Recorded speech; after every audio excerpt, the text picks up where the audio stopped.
Oi, Oi, boa tarde. boa tarde. Tudo bem? O seu vídeo tá meio ruim, Luiz. Meu quê? Eu acho que o vídeo, o seu vídeo, não sei, não, para mim não está muito, não está aparecendo direito. Tá, É, vou dar uma não fuçada. sei, não sei o Deixa que eu é, ver. tá travado, sabe? Eu não sei Pode crer. se para as pessoas também estão, mas para mim tá Não, travado. pra mim tá também. Ah, é? Deixa eu ver. Eu só estou aproveitando enquanto isso para a gente ver mais ou menos a hora, para a gente poder controlar uma hora certinho para a conversa, pensando aí que para a gente não perder, né, o tempo de poder falar tudo que a gente, ou melhor, tudo que você quer falar.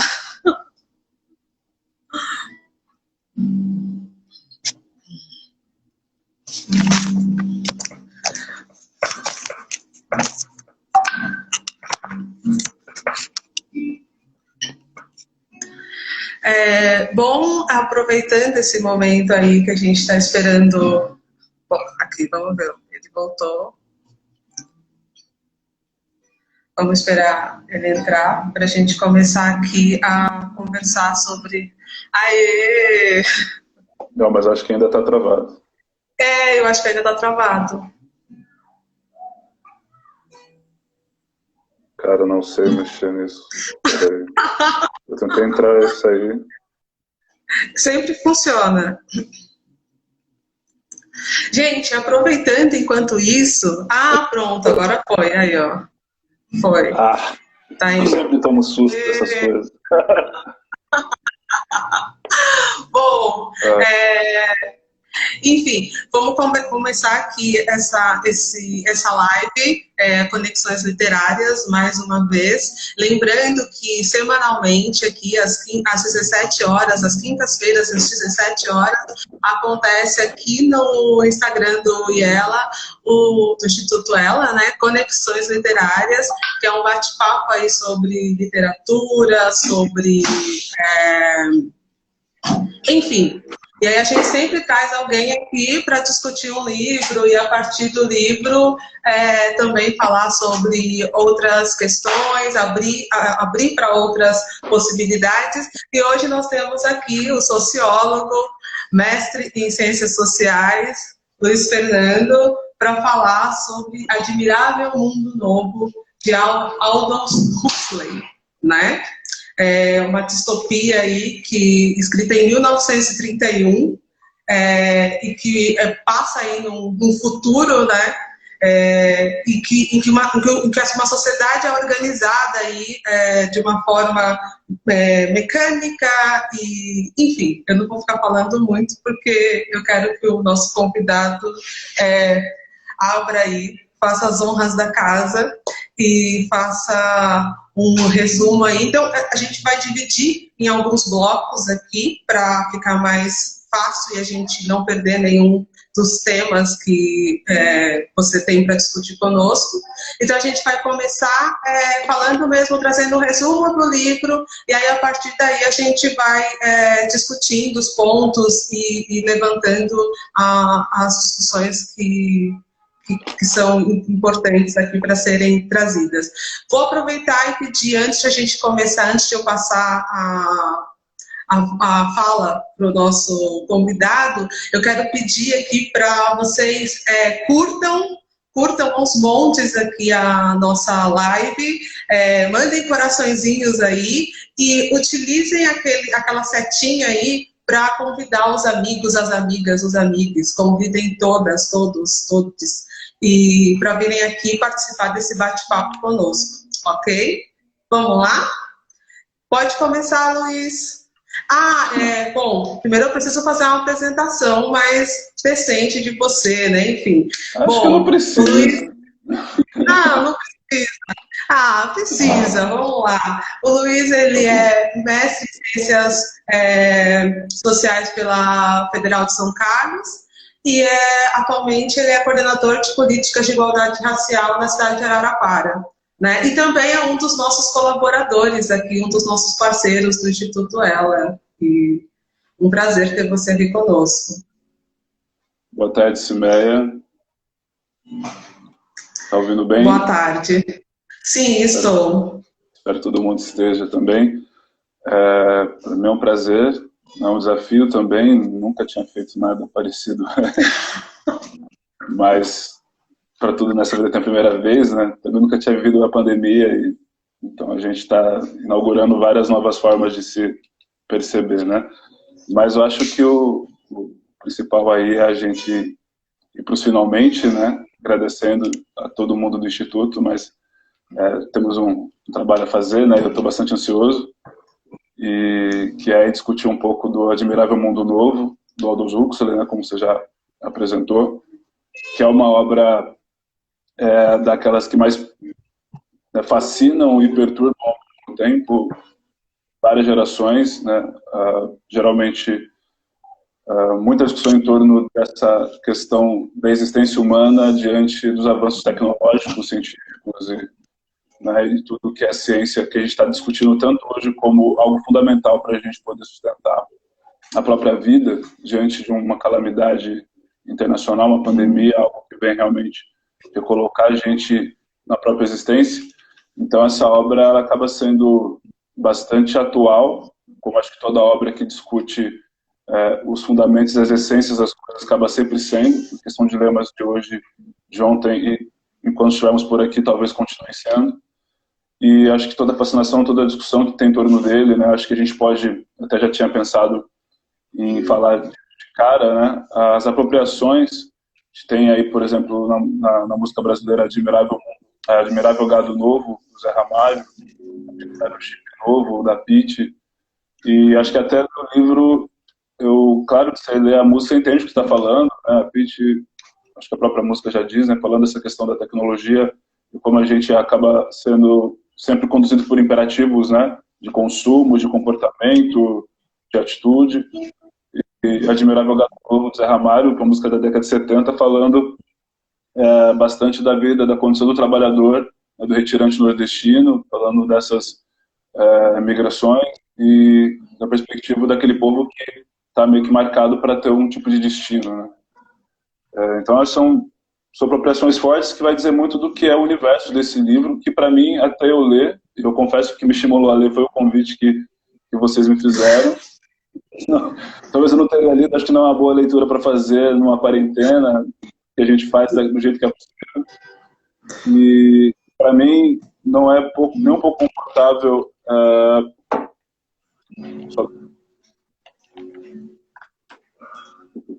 nem um pouco confortável discutir isso estando hoje, né, no cargo e função que eu ocupo, que é no de Araraquara. Mas quando a gente pensa em política de promoção da igualdade racial, todo o debate que se sustenta, é fundamental que a gente entenda a nossa postura no mundo também, né? Acho que essa questão ética que se fala tanto. Então, para mim, é bem desconfortável por estar num país passando por isso e sabendo quais são as populações, né, vulneráveis, entre e branca pobre, enfim, os mais vulneráveis, e dentro disso todos os grupos, né, de gênero, os grupos de ciência, enfim. Acho que é uma situação, né, idosos, a gente tem uma situação bastante complicada, né, pela frente, e eu acho que falar desse livro vai levar a gente a isso, e acho que falando um pouco aqui da narrativa, a gente vai começar a perceber mais por quê, né? Eu acho, enfim, tem bastante coisa para falar, espero conseguir ser preciso, né? Mas, cara, que aquilo que eu mais queria saber do livro, né, que é a narrativa dele, enfim, começa num departamento, assim, eu vou fazer umas colinhas aqui para eu poder não... Né? Fique à vontade. Eu vou deixar até onde está aqui, mas está suave, quero ver certinho. Bom ler no livro, né? Inclusive, acho que vale a pena, antes de começar, mostrar. Eu estou usando essa edição, né? Ah, sim. Eu ganhei quando era professor de Estado, né? O Estado tem uma política de entregar livro. Eu recebi em 2013. Aí, quando eu vi que esse livro estava na minha caixa, falei, bom, finalmente eu vou ler ele em algum momento. E chegou, né? Foi bem bacana. Então, é um livro doado, mas é da Editora Globo, enfim. Não sei exatamente qual é a edição. E, enfim, nossa história começa no Centro de Incubação condicionamento de Londres Central, né? E a gente está falando de um mundo que se chama Estado Mundial, comunidade, identidade e estabilidade.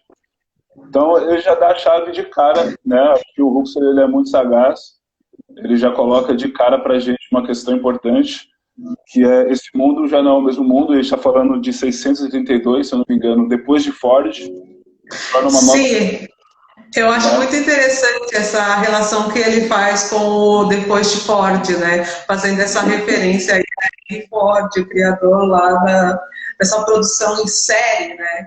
E que vai ser de uma forma para algo também de outras críticas, né? Outras críticas também vão surgir a partir dessa visão aí sobre esse modelo de produção criada por Henry Ford, né? Enfim. Exato.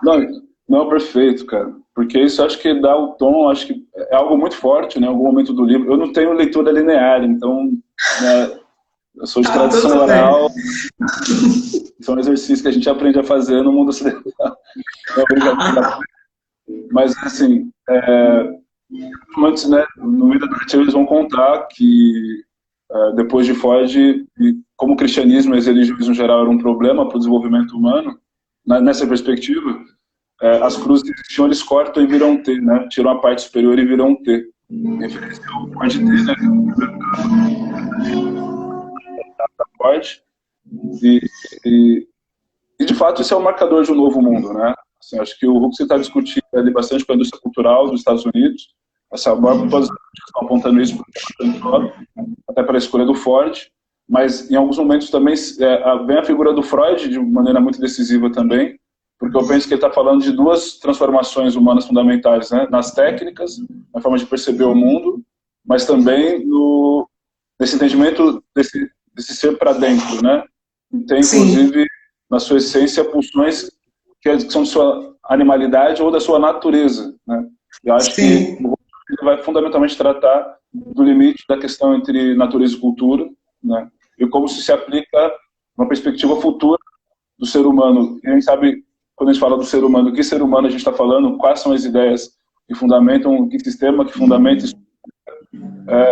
Tem para o futuro um mundo, né, onde, por exemplo, esse centro de incubação e condicionamento, que é onde a história é, então, quer dizer, existem mais famílias, não existe mais o nascimento vivíparo, né, do ser humano. Existe uma construção em série dentro de um instituto. Então, ele te apresenta esse mundo a partir desse lugar, né? Eu queria, talvez, a gente começar da mulher, da terra, né, de qualquer um desses elementos que sugerem o feminino, que é da onde nasce a vida, ele coloca o instituto, né? Então, como o próprio Estado, já adiantando para a gente uma questão que aí é política para ele, né? O medo do totalitarismo. Ele está escrevendo, né, no começo da década de 30, no final da história da Segunda Guerra, ele já vivia o contexto, né, do nazismo, em inglês, né, e ao mesmo tempo olhando para o outro lado do mundo e percebendo essa nova tendência da indústria cultural. Que até uma coisa que é interessante falar, acho que o grande representativo dessa indústria é o cinema, e o romance dele é muito construído como se fosse um roteiro de cinema, né? Ele faz isso, ele tenta incorporar muito do que seria esse admirável mundo novo, né? Que na versão em inglês é Brave New World, né? Então, tipo, não admirável de admirar, ou admirável de se espantar, né? Então ele está sendo tocado ali por dois momentos muito fortes que vão se antagonizar na própria guerra posteriormente, né? E com, acho que algo que aí a gente já pode ir adiantando também, porque acaba, né, deixando dinâmico talvez, a perspectiva que ele retrata, e mesmo depois a gente vai discutir um pouco os prefácios, né, dessa edição do livro, nos discute que, por os dois lados que ele está olhando, tem um sistema racial que fundamenta a existência dos sistemas. O sistema racial de Jim Crow nos Estados Unidos, que sustenta o nascimento de uma indústria cultural nos Estados Unidos, e tem um sistema racial, aí por uma questão, né, demográfica, histórica, enfim, ontológica, você tem um outro grupo racial, ou, na verdade, um outro grupo étnico, religioso, mas que, inclusive, em algum momento, né, sabe-se que, durante o nazismo, foi financiado pesquisas para se encontrar em nazismos caracteres raciais que os demarcassem na diferença, para que eles fossem mais facilmente perseguidos. Então você tem dois sistemas, né, totalitários ali. Ele traz o totalitarismo uma falta de liberdade individual. Eu acho que ao longo do livro vai mostrar para a gente que, não só por não ser uma preocupação, mas é uma ausência na literatura canônica, um olhar para aqueles que sofrem esse sistema e que se transformam ali em classes subalternas ou em selvagens, que é o que a gente vai ver adiante, né, que é o momento de virada do livro. Então, nessa apresentação, né, nesse instituto, nesse Estado mundial, comunidade, identidade, estabilidade, quer dizer, ali nasce o Instituto de Estabilidade. Todo o processo desse admirável mundo novo começa nesse espaço, quer dizer, desde do embrião, né, tratado ali nos experimentos químicos, não quero lembrar o nome, né, passando por várias etapas, dependendo da sua classe, quer dizer, do grupo, né, da sua casta de pertencimentos, ele vai ter um tipo de... Sim, que eu acho que é uma coisa que eu achei muito interessante e que, na verdade, é mais uma provocação mesmo para você do que discutir, mas essa questão das castas, né? De como elas vão organizar e vão estruturar e organizar essa sociedade, e aí como é que eu faço, como é que eu vou condicionar essa sociedade para que essas castas funcionem. Então, elas têm cores de roupas, elas já nascem e já são organizadas, condicionadas a terem determinadas, a viverem em determinadas situações, com determinadas ações. E aí eu queria que você falasse um pouco sobre isso também, porque eu acho isso muito interessante e acho que tem muito a ver com a sociedade. Com a sociedade hoje, né, que a gente vê e analisa determinadas circunstâncias, enfim, eu gostaria que você falasse um pouco sobre. Não, legal, e dá todo o tom mesmo, porque essas classes, né, vão nascer da reprodução dentro desse instituto. E, bom, acho que ficou, né, bastante gente aí durante esses dias acabou parando para assistir O Poço. E assistir O Poço nesse contexto, né, para as pessoas que assistiram aí no Netflix, foi um negócio muito tranquilo. E eu não sou muito de assistir filme, mas falaram tanto que eu tive que ver e não teve como eu não pensar nesse filme, não pensar no Poço, e não pensar na divisão de classe que tem no Admirável Mundo Novo. Porque você está aí por aí? Acho que deu uma caída.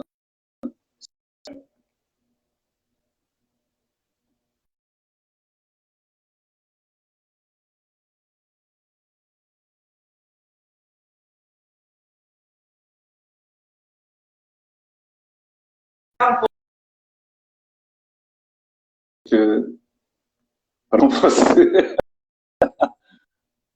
Eu vi bastante gente conhecida, inclusive eu não sei escrever nessas coisas, mas muito obrigado pelos amigos e amigas que estão aí. Espero que estejam gostando. Porque no Admirável Mundo Novo tem dificuldades com esses.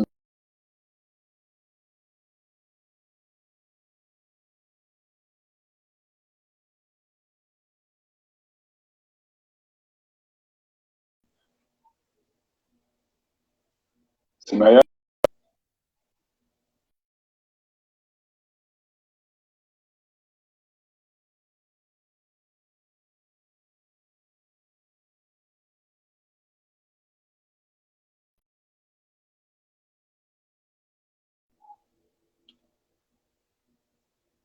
Oi.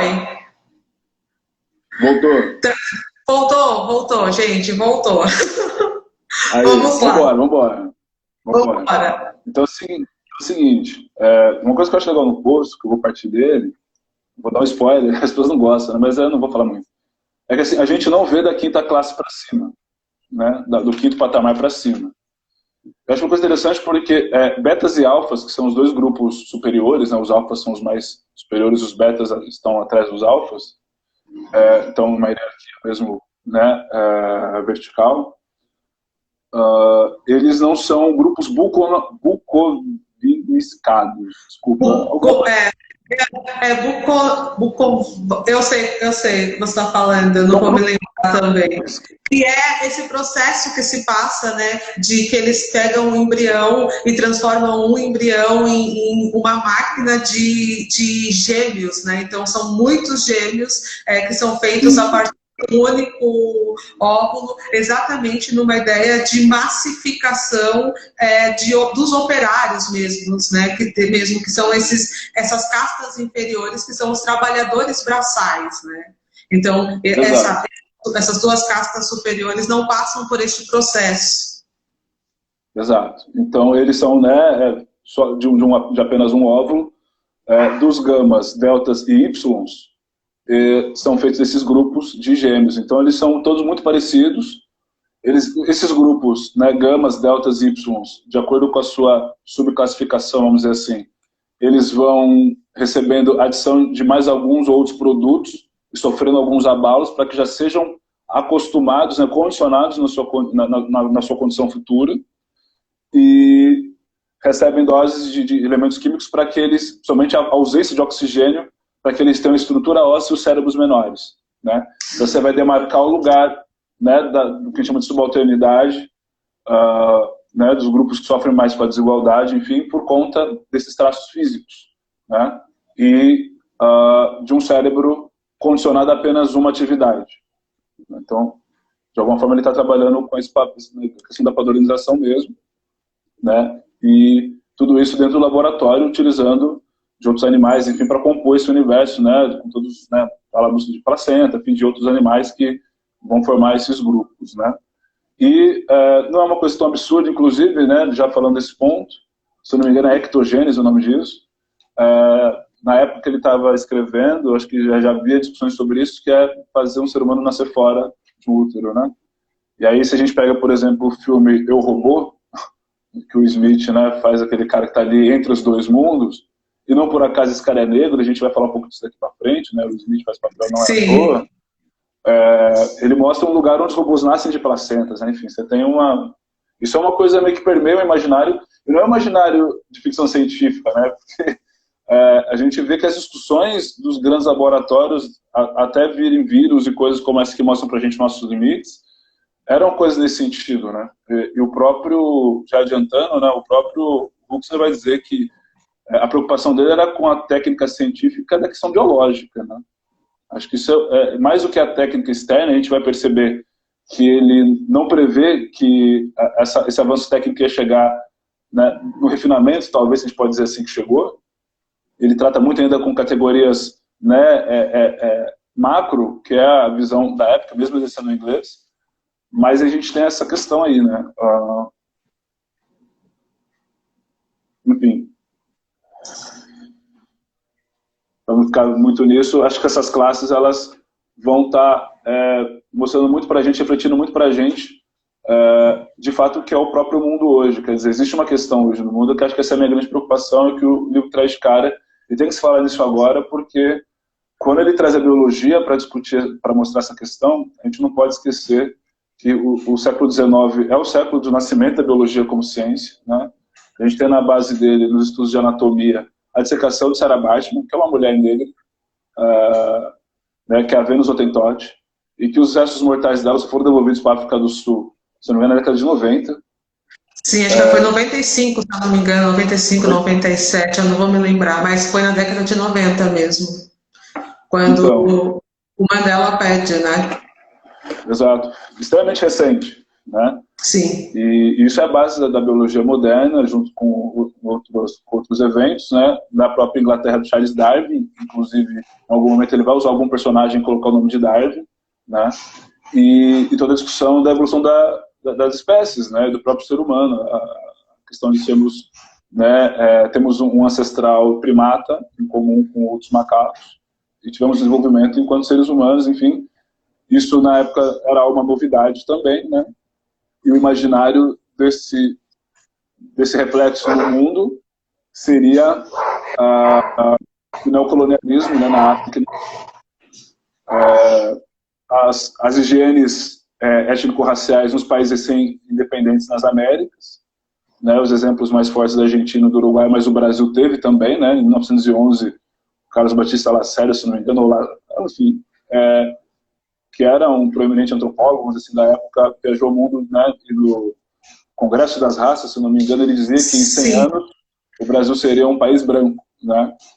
E a gente sabe que esse é um ideário muito forte, ele é extremamente multimatizado, se é possível dizer isso, mas chama muita atenção porque a gente vê que esse olhar para o futuro dele corresponde, né? Porque se a gente pegar as descrições dos deltas, dos ys, mesmo dos gamas, eles vão ser negros, ou eles vão ser brancos com algum tipo de deficiência física, ou qualquer coisa, né, que coloca nesse grupo, né? Até enquanto eu li eu pensava, os gamas, os deltas e os ys, por essência, são os grupos cuja secretaria que eu trabalho trabalha diante do que é a política pública nesse sentido, né? São negros, idosos, crianças, né? Não é forçar, mas é colocar também um lugar diferente para essas crianças, a gente vai perceber já já. São pessoas com deficiência, enfim. E certamente a questão LGBT não é tratada, mas é curioso que não é uma condenação, né? Porque no futuro existe uma liberdade sexual, inclusive, que a gente vai falar já já também. A Ana falou aqui sobre João Batista de Lacerda, o nome do... Isso. Então, assim, isso, é um diálogo mundial, né? Se a gente fala de globalização a partir da década de 80, fortemente, mas no final do século XIX e no século XX inaugura o mundo para todo mundo, né? Inclusive com a quebra da Bolsa de 29, enfim. Primeira vez que se percebe o mundo, né? Nesse sentido, e as guerras, né? Primeira e a Segunda Guerra. Então... Não, pode falar, pode seguir. Porque a única coisa que eu ia trazer nessa discussão é exatamente pensar também essas castas, né? Nesse processo de globalização, pensar como é que essas castas vão se dividir ainda. E a gente pode pensar hoje em dia como é que elas foram, de uma forma ou de outra, divididas aí. E aí, dentro dessa divisão, onde estão os selvagens, né? Que eu acho que é o próximo ponto que você disse que deve trazer, que é um ponto muito importante, para mim, acho que é um ponto muito relevante, assim, também, pensar quem são esses selvagens, né? Mas então vamos fazer o seguinte, que acho que as coisas vão aparecendo. Na narrativa, né, vamos nessa. Dentro desse espaço, então, o primeiro ato, né, do filme, vamos dizer assim, que seria o do livro, que eu vejo muito parecido com o filme, são estudantes que estão entrando para trabalhar nesse instituto, né? E aí algumas figuras se destacam, né? A primeira figura é o diretor de incubação, né, e condicionamento, que apresenta para esses novos estagiários, enfim, essa empresa, né, esse modelo fordista de produção humana, com condicionamento psicológico, porque cresce nesse espaço também, né? Então tem toda vamos dizer assim, toda uma apresentação que vai desde esse período, né, desse condicionamento in vitro, vamos dizer assim, a criança pequena e os estímulos que ela vai sendo negada para não sofrer ou para não se apaixonar por coisas humanas que as fariam sofrer, que acho que é a primeira aparição do que seria, né, a natureza e a cultura, quer dizer, você barrar estímulos da criança, né, para que ela não sinta gosto por coisas como livros e flores, né. Isso é um momento da criação delas, né, ela se aproxima desses utensílios, dessas coisas, enfim, e elas tomam choque ou recebem, né, enfim, ataques de som, enfim, né, perturbação sonora para não gostarem, para isso ficar gravado, né. E no momento seguinte eles mostram que seria uma pré-escola, uma escola, né, de crianças, enfim, e o sexo sendo uma prática comum do aprendizado infantil, né. Então a coisa da sexualidade tem um outro tom e é apresentado por aí, porque nesse momento aparece o administrador mundial daquela região, que é um cara no livro chamado Mustafa Mond, e ele começa a falar do que é, né, esse período, esse mundo novo em relação ao mundo antigo, pré-Ford, e como o mundo era atrasado, né, inclusive porque as crianças têm sexo, né, as crianças têm jogos sexuais que as estimulam a ter desapego e a ter uma outra relação, né, quer dizer, ninguém é de ninguém, isso vira um tipo de frase de hipnose social, eles chamam de hipnopédia, que, né, forma essas consciências e enfim, deixa eu ver, é meio confuso, né? Estou tentando não me perder. Não tá se perdendo. Eu acho que é isso. Acho que você traz esse ponto de como essa fábrica, né, esse início aí da história marca essa fábrica e marca como é que é esse processo de reprodução das pessoas, né, no modelo fordista, inclusive, esse processo de condicionamento das pessoas, né, desde sempre muito novas, para serem condicionadas a não gostarem, a ideia de não gostarem da liberdade, do caos, né, porque é isso, da arte, a natureza, tudo isso para eles parte do caos, e aí não pode ser levado em conta, né? Não é levado em conta para essa sociedade que precisa manter uma estabilidade acima de tudo. E aí eu acho que é basicamente isso que você estava trazendo.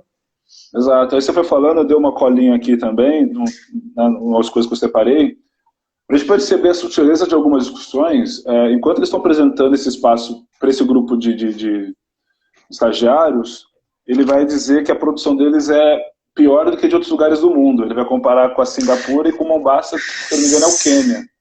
Sim. Que produzem mais de 16 mil indivíduos por óvulo, e ele vai atribuir isso porque as mulheres negras têm algo de pituitária, que é algo que está no cérebro, que liga o sistema nervoso com o sistema endocrinológico, sei lá.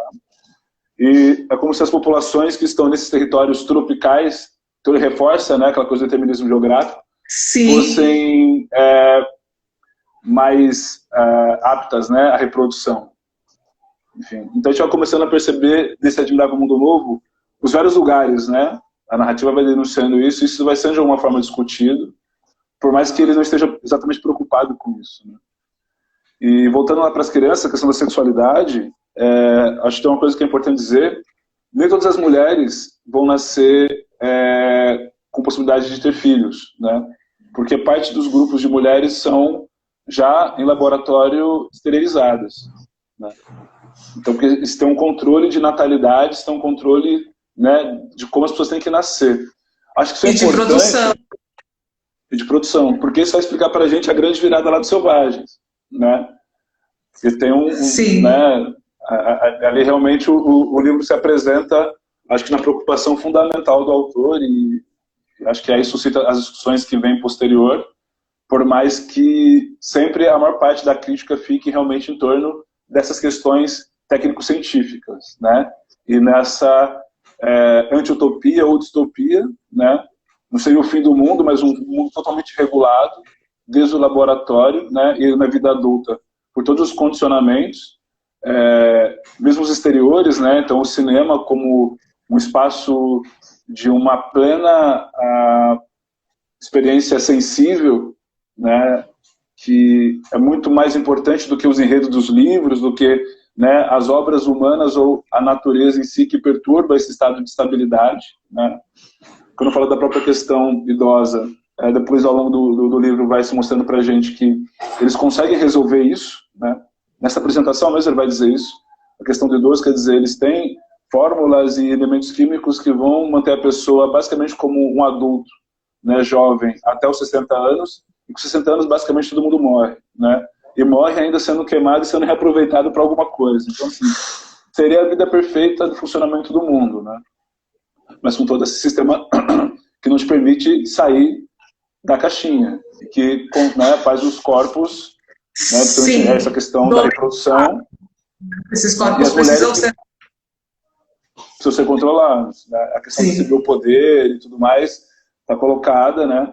E as mulheres que podem ter filhos, que são férteis, tendo que tomar, né, constantemente anticoncepcionais, até porque como as relações desde a infância são livres, então ninguém casa com ninguém, né? Até porque o sexo é parte, esse sexo colocado para todo mundo ao extremo é parte do condicionamento, né, das pessoas conseguirem suportar a vida.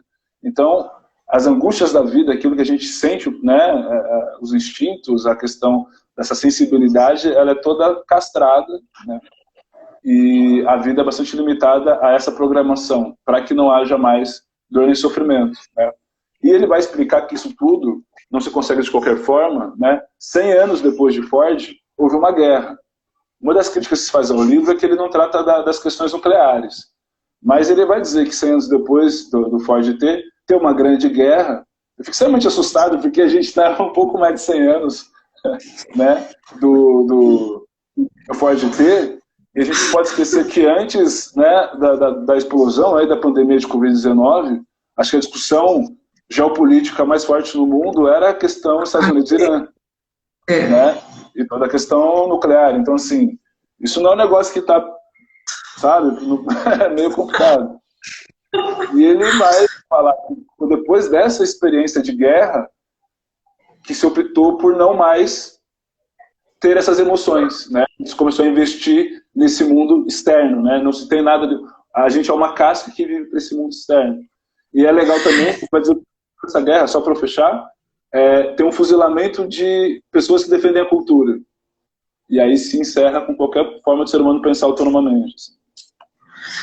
Não, eu acho que, na verdade, era basicamente isso que eu ia trazer, né? Essa questão mesmo de como, da necessidade da estabilidade e para essa estabilidade, a necessidade de um condicionamento em que as pessoas, e aí, como é que faz para manter esse condicionamento a partir inclusive, da pílula soma, né? Que é como é que eu resolvo, e aí me lembra muito essa extrema medicalização que a gente vem utilizando ultimamente, né, para não ter mais de lidar com as angústias da vida de se ser humano, né?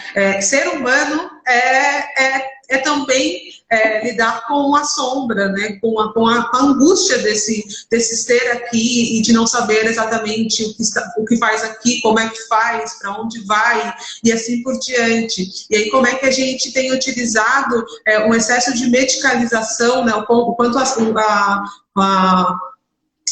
a economia da medicina, né? O quanto a medicina e o quanto a ciência da saúde tem disponibilizado comprimidos para tudo, né? Comprimidos para transar, comprimidos para dormir, comprimidos para acordar. E eu fiquei pensando muito sobre isso, assim, né? Sobre como a gente está sempre dopando gerações e gerações para não ter de lidar com os conflitos da vida mesmo, né? E aí manter essa estabilidade que me parece muito, muito forte no Admirável Mundo Novo. Sim, eu acho que essa é a radicalidade do momento, né? E a gente precisa falar muito, muito disso. Acho que com muita tranquilidade, né? Com muita, sei lá, um estado de espírito que a gente precisa encontrar, porque está colocado nos nossos olhos, né?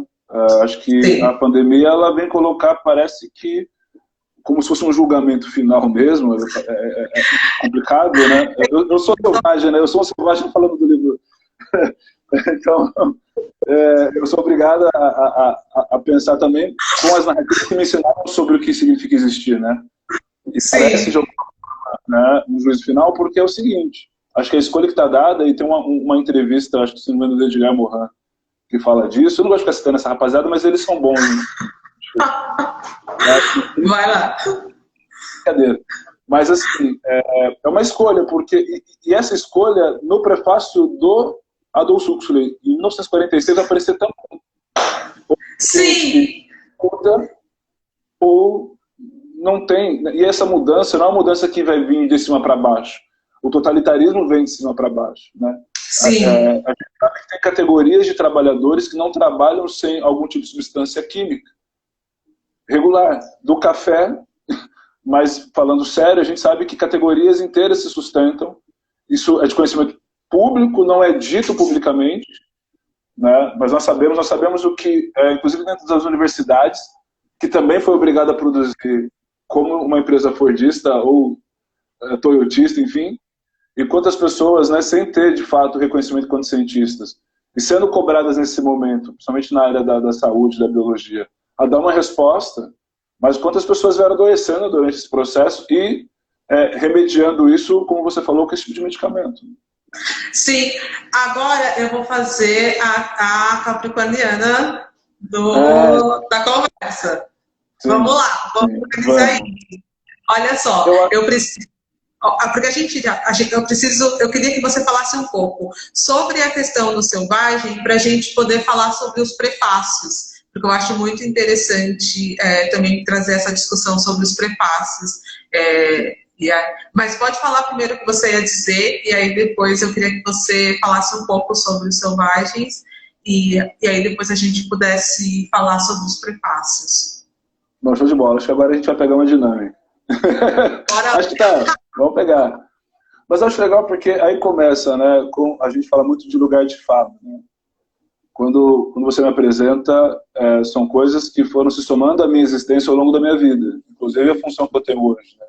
E da minha parte, não vejo como não pensar isso com muita profundidade, justamente por entender que, né, nessa narrativa quase não se aparece esse elemento selvagem, quer dizer, aquele que tem outra feição e outra cultura, e aquele que tem só outra feição, ele está como subalterno num sistema onde ele não tem escolha, né? Os grupos são hereditários e condicionados. Então, assim, falando de lugar de fala e olhando para esse livro, eu comecei a me perguntar assim, pô, aquela velha história, né, que também são identidades que eu fui descobrindo ao longo da minha vida. O que é o Luiz, homem, negro, etc, etc, todas essas questões, né, que se colocam, são dadas, faz diante de um livro desse, né, e da vinda do selvagem, porque o selvagem aparece numa viagem romântica de dois personagens, né, que trabalham nesse instituto. Eu acho que é fundamental para falar desse selvagem, falar quem dá voz ao selvagem, e quem dá voz ao selvagem é um personagem chamado Bernard Marx. Oi? Sumiu? Oi? Travou. Agora voltou. Vai lá, pode ir. Travou porque é uma trava mesmo na história também. Porque nesse momento, quem dá voz ao selvagem é o Bernard Marx. E esse personagem ele é fundamental, né? Porque ele é um alfa que, por algum motivo, tem estatura menor. Isso, no condicionamento dos próprios subalternos, funcionários, empregados dele, que ele trata super mal, é algo para que ele não seja reconhecido como potente.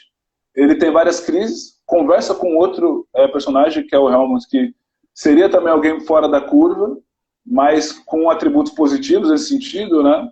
Consegue se relacionar com mulheres, consegue ter coisas, mas está um pouco chateado. Então, esse selvagem ele aparece, acho que dessa perturbação, né? desse lugar, desse homem no mundo padronizado, que é de não se sentir suficiente, mesmo tendo direitos históricos e sociais disso, mas também querendo fazer uma transformação nesse sistema e sendo penalizado por isso. E o outro que, enfim, se perde um pouco nesse universo, né? Se aprofunda menos nele. Sim, eu tô ouvindo. Mas esse outro cara, ele é descrito, ele não fala a cor dele, mas ele é um cara de cabelo crespo, isso me chamou a atenção. Né? Ele coloca a insatisfação em grupos raciais ou, né, de estereotipia, sei lá, que não são aquelas dos grupos, né, reconhecidos. E eles, enfim, nesses dilemas, acho que é uma coisa importante, mas acho difícil aprofundar agora, que são as discussões que eles fazem sobre essa percepção. Mas o fato é que o Marx vai para uma reserva, que fica onde hoje é o Novo México, e aí acho que é o grande X da história, né? Ele vai conhecer um garoto que ele é um nativo, só que ele não é um nativo. É um nativo que foi perdido do mundo de onde vem o Marx e a sua acompanhante, que é a Lenina, que é uma funcionária da empresa e que representa também o estereótipo do que é a mulher no sentido do consumo e da beleza, né? Que topa sair com um cara meio inferior, afinal de contas ele é um alfa.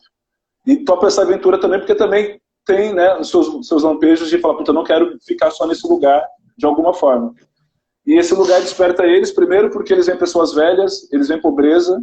E aí, quer dizer, o cenário onde mora o selvagem é um cenário de rituais ultrapassados e de pobreza, né? Sim. E é muito curioso que em nenhum momento das críticas sobre a obra, e mesmo dos prefácios, se menciona que no momento que o que você está escrevendo, e mesmo depois, a Inglaterra tem sob seu domínio a Índia e a África do Sul, né?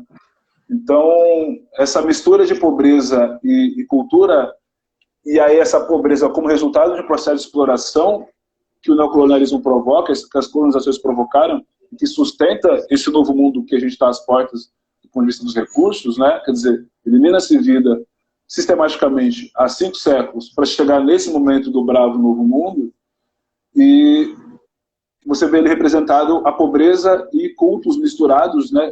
Você percebe que não é uma linha de um tipo de grupo, simplesmente é uma mistura. É o cristianismo com outras formas de manifestação religiosas, de asiáticas, ameríndias, africanas, tudo isso misturado, só que a aparência física desses selvagens são pessoas de pele escura, né? Ele vai dizer ou pele de chocolate ou pele cor de pelo de cachorro. A gente pensa aquela imagem clássica do cachorro marrom. E esse nativo com o qual Marx se aproxima é um nativo branco, filho de uma mulher, filho vivíparo, né? Filho de fato, gestado por uma mulher que veio que foi exilada de alguma forma, quer dizer, foi abandonada como mãe solteira por um homem que a engravidou, que volta para esse mundo, e que a gente vai descobrir depois que é o diretor de incubação e condicionamento, né, que chama-se Thomas Kim, e essa mulher vai dizendo, né, e acho que é algo aí extremamente forte na narrativa, porque ela vem de um lugar onde se estimula e se condiciona a liberdade sexual, para um lugar onde isso ainda não acontece, mas onde os homens desse lugar a utilizam sexualmente para satisfazer seus prazeres, ainda que isso seja condenado por todas as mulheres que moram nessa reserva selvagem, né? Então, assim, tem um outro enredo aí dentro que não é tão esmiuçado, mas é extremamente denso, porque ele vai tratar que a vida de pessoas, aí no caso dessa reserva, de pele escura e de ritos, que são misturas de vários ritos, que já não servem mais, devem morar volta de 60 mil pessoas nesse espaço, ele não tem nenhum tipo de controle. Ele é tipo... Seria como se o livro de Eli, lá do Denzel Washington, ou Mad Max, enfim, né, que seria esses fins de mundo mesmo, fosse essa reserva, mas em algum lugar tivesse um mundo extremamente perfeito e controlado por tecnologia química e psicológica, biológica, em todos os níveis, assim. Só que, assim, essa mulher, ela envelhece, ela engorda, ela foge dos padrões. E ela tem um filho dela que queria muito ser o melhor selvagem possível, né? Até para quem assistiu também, né, aquele caso Rachel Dolezal me chamou muita atenção, né? Mas, enfim, para dizer que, né, o cara chegou, ele queria ser o melhor Jesus do mundo. Mas isso também tem a ver com o fato de ele ter sido totalmente, né, negado por esse grupo também. Então ele fica entre mundos, esse John. E isso é fundamental para entender, né, o papel dele quando ele vai, porque o Marx leva ele pro mundo perfeito, para o admirável mundo novo, que no primeiro momento ele vai dizer isso a partir da experiência dele com a Lenina, né, quer dizer, uma experiência sentimental, e depois ele vai se decepcionar com esse mundo, né, quando ele volta para esse mundo, com a autorização do líder e tal, porque ele ia ser uma experiência, né, científica para aquelas pessoas. Ele vai para aquele espaço inicial do livro e descobre que é filho do Thomas, que é aquele primeiro diretor, né, que é o maior defensor desse novo modelo, que vai embora e some da história, mais uma vez, né, porque ele fica desmoralizado, né, nesse sentido.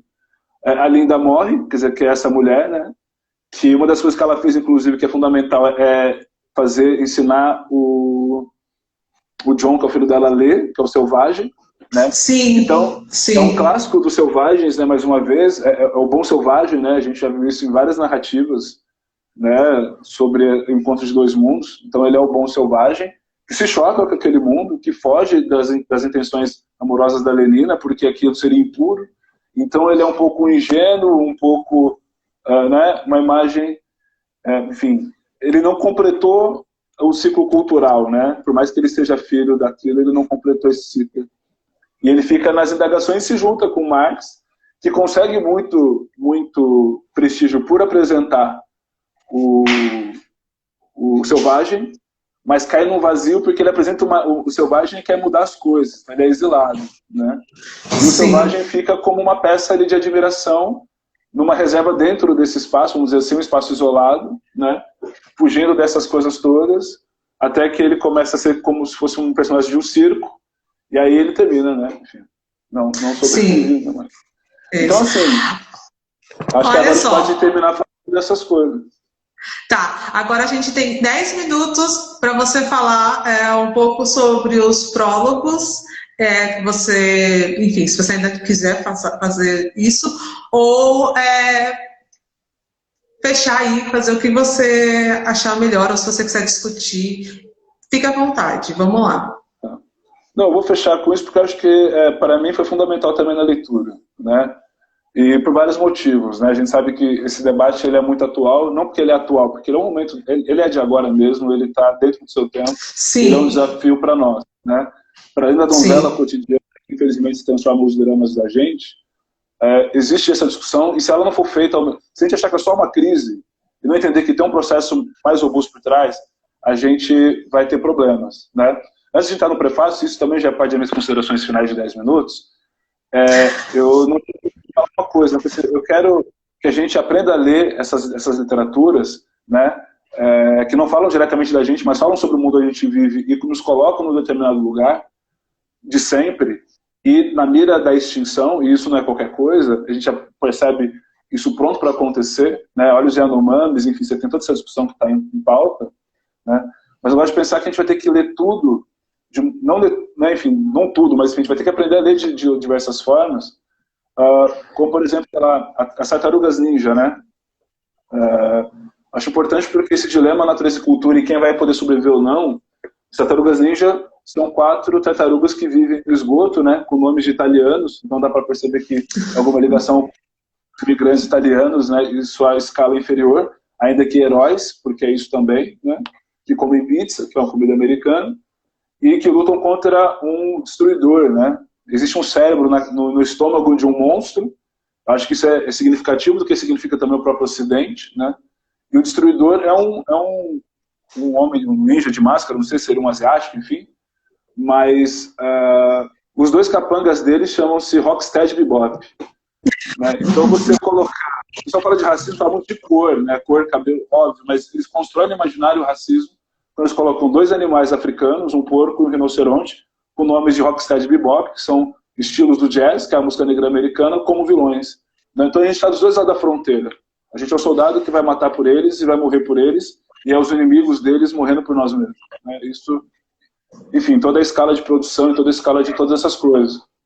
E quando eu vejo essa história no contrapelo, eu consigo perceber qual que é a real história que está ali, não só alguém querendo salvar alguém, né? Então, essas leituras a contrapelo, né, como a galera fala muito do Walter Benjamin, enfim, acho que isso é muito importante, fazer leituras a contrapelo e entender a realidade que está colocada para nós.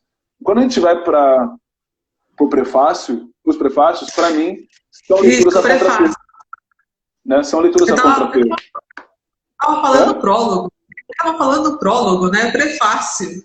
Não, mas é isso. É tudo nessa linha. A gente pode pôr o Olavo de Carvalho faz o prefácio à edição brasileira. Não, enfim, acho que a gente se preocupa, né? Um amigo meu fala, se não me engano, até um conceito do François Fanon, é tosquiar, né? Eu não sei, é de alguns dos pós-coloniais e decoloniais. A gente vai tirar o que é possível. Mas, assim, ele fala que ele é um autor de reflexões epistemológicas. E é disso que a gente está falando. Uma mudança de perspectiva, né? O enredo é interessante, mas o enredo não é enredo novo, né? Mas a forma como ele constrói determina, inclusive, as complexidades dos personagens. Então ele está realmente falando de uma quebra de uma virada epistemológica. Nós não vamos ser os seres humanos que nós viemos sendo, ou pelo bem ou pelo mal. E a gente está diante de um cenário que está mostrando isso para a gente, né?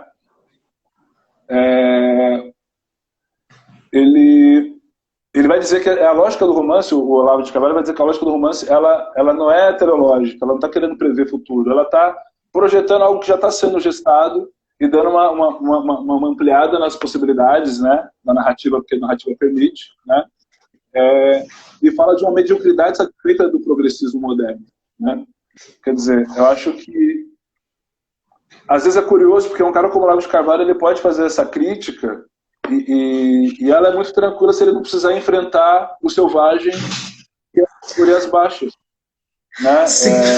E aí acho que ele se esconde um pouco nisso, inclusive. Ele vai discutir a questão do prazer, quer dizer, todos esses estímulos, né, a gente é bombardeado por estímulos, depois é calado por medicamentos. A indústria que mais fomenta o mundo é a indústria de drogas, a indústria de armas, né? Inclusive é o que está colocado para a gente hoje. né?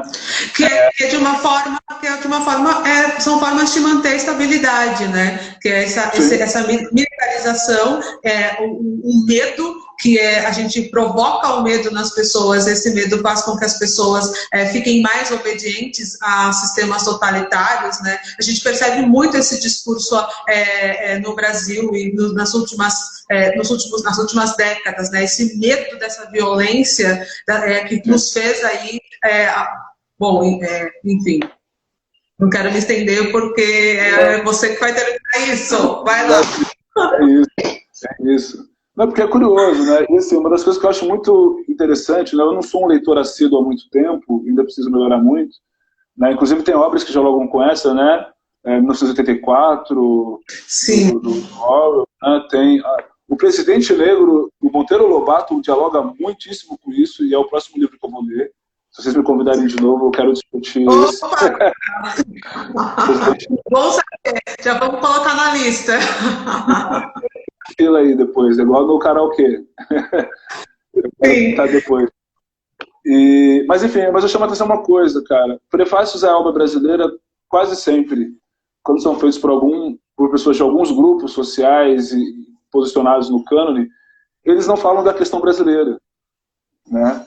É um prefácio à edição brasileira falando de coisas fora do Brasil, com referências totalmente externas. E a gente tem referência pra caramba para discutir isso, né? A gente vive isso todos os dias, né? Talvez o Brasil tem tudo para ser talvez a maior demonstração moderna do genocídio de 500 anos atrás, com requintes de modernidade, né? E ignorando todas as subjetividades, as construções culturais, os dilemas, as crises que existem nesse processo, né? Mas, enfim, para terminar, então, que eu vi que já está acabando, acho que vale a pena ter um papo do Huxley, né? Porque ele vai trazer a primeira coisa, assim, que ele vai fazer uma autocrítica, enfim, toda autocrítica é problemática, porque você vai sempre entregar coisas e tal, mas acho que vale a pena ressaltar que ele traria uma terceira via pro selvagem. E essa terceira via pro selvagem, em 46, 10 anos depois da obra, ainda, ele falando de selvagem com muita propriedade, porque a Índia ainda não tinha se tornado livre da Inglaterra. Inclusive, sim, ele vai dizer que uma das poucas cartas de nobres para jornais da Inglaterra pedindo para que a Primeira Guerra terminasse de uma forma diplomática, foi um lorde de um lugar que eu não sabia até pesquisar, é um lorde inglês que tinha uma colônia na Índia. De lá que sai, mesmo de um cara lorde inglês, enfim. E ele vai dizer, então, que entre a insanidade nessa vida, nessa nova utopia, né, e a aldeia de índios, onde ele, inclusive, não era exatamente um pertencente, ele falaria da paz de espírito que esse cara poderia sugerir, né? Acho que tem todas essas leituras primitivistas, a antropologia, né, o perspectivismo. Acho que as pessoas com maior sanidade, dependente do posicionamento delas no mundo, mas já todos frutos da tal da globalização, dos efeitos dessa técnica ciência nos nossos corpos, na nossa vida, elas possam entender que são as terapias, né, que são os saberes ancestrais que podem nos salvar. Só que da mesma forma, isso individualizado. Ele em nenhum momento fala de resgatar a fonte de onde isso nasce. Esse tipo de lógica me assusta, e acho que é parte daquilo que me faz pensar o Huxley, porque o homem mais rico do mundo, que é o Bill Clinton, o americano também, só todos iguais, desculpa, o Bill Gates, ele, diante da situação da crise sanitária em países africanos, ao invés de discutir com aquelas pessoas e com aqueles estados qual era a questão ambiental, que eu acho que é a grande ausência na discussão séria do Huxley, não se discute o limite ambiental, se tem uma preocupação com um vaso sanitário inteligente que transforma cocô em água, mas não em discutir profundamente com essa mesma gana, né,